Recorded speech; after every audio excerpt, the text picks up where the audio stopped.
सरस्वती जी और उनकी बहू रश्मि के बीच एक दिन बहस छिड़ जाती है। आखिर किसका काम ज्यादा आसान है, बहू का या सास का?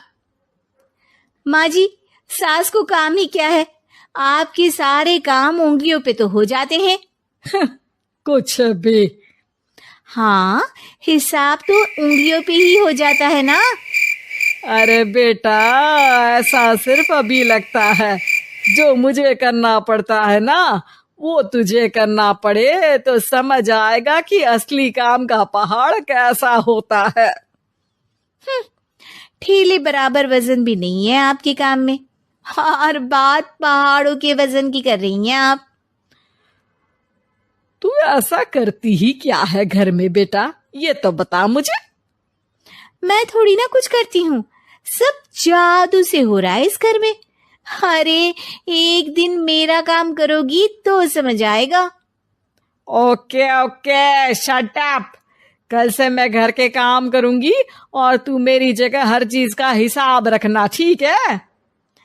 ठीक है, ये भी कर लेते हैं।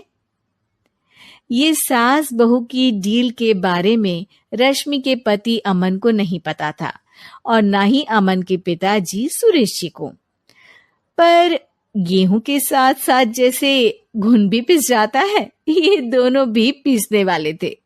सुबह अमन उठकर रेडी होता है ऑफिस जाने के लिए, तो पता है उसके कपड़े नहीं निकले हुए हैं। अरे रश्मि, तुमने मेरे कपड़े नहीं निकाले? अपनी माँ से पूछो ना, उन्हीं का काम है ये। अमन अपनी माँ के पास जाता है। अब मेरे कपड़े आज आप देने वाले हो क्या माँ? हाँ, देना तो मुझे ही चाहिए, पर तेरी बहू ने कपड़े धोने ही नहीं डाले, तो कोई भी धुला हुआ कपड़ा नहीं है बेटा। हैं? ऐसा क्यों?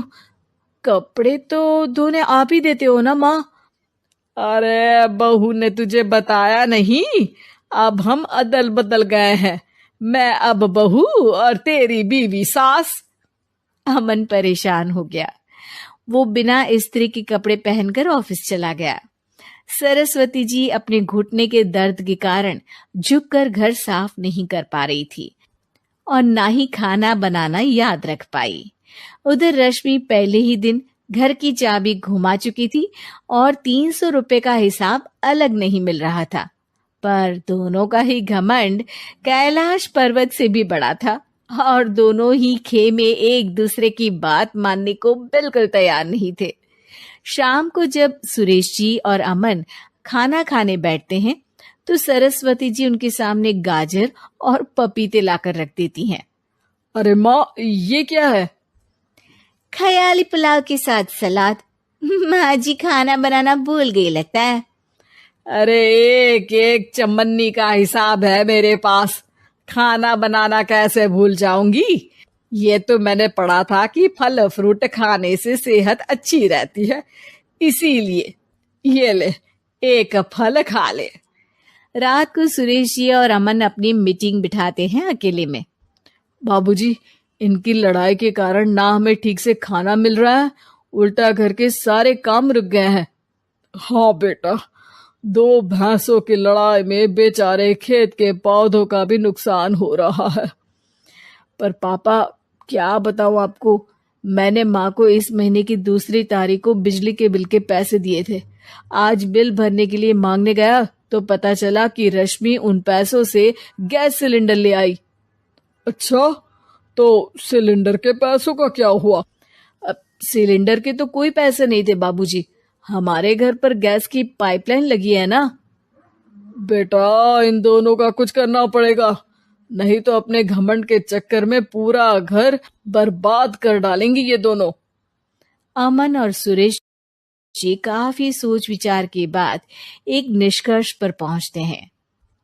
रात ही को दोनों अपनी पत्नियों की अलमारी से नई साड़ी निकालते हैं और सुबह जब रश्मि और सरस्वती जी उठते हैं तो देखते हैं कि दोनों पति साड़ी पहनकर चढ़ाव पर सब्जियां काट रहे हैं। अरे, ये सब क्या हो रहा है? क्या हो रहा है मतलब? आप दोनों अदल बदल हो सकते हो तो हम क्यों नहीं? अरे क्या मतलब?